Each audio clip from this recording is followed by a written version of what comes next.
Écoutez, tout d'abord, ce soir, c'est un immense ouf de soulagement. Et je vous le dis avec un peu d'émotion, pour être honnête, parce qu'il y a des millions de gens qui avaient l'estomac noué dans le pays depuis 3 à 4 semaines.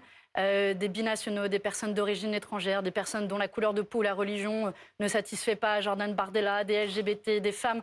Bref, c'est pour elles et eux qu'on s'est battu pendant ces dernières semaines et qu'on allait gagner et remporter la victoire. Remporter la victoire à la fois contre le camp macroniste et contre l'extrême droite. Et n'en déplaise à Jordan Bardella, oui, le nouveau Front populaire est prêt à gouverner. Il est prêt à gouverner pour toutes les personnes que j'évoquais, pour les droits auxquels le Rassemblement national se serait attaqué. Mais avec qui vous êtes très loin d'une majorité. Écoutez, ce soir. Prenons de manière pratique. Est-ce que les macronistes avaient une majorité à l'Assemblée nationale jusqu'à présent? La réponse est non. Donc oui, il est possible de gouverner sans une majorité absolue à l'Assemblée nationale. Première chose. Deuxième chose, pour aller jusqu'au bout.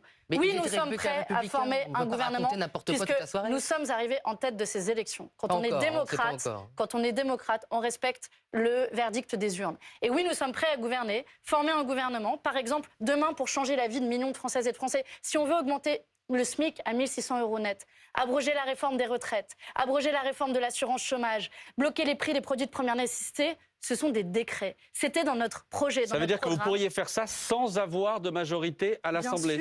Bien sûr qu'on peut le faire parce qu'on a une majorité dans les urnes. Nous sommes arrivés en tête de ce scrutin.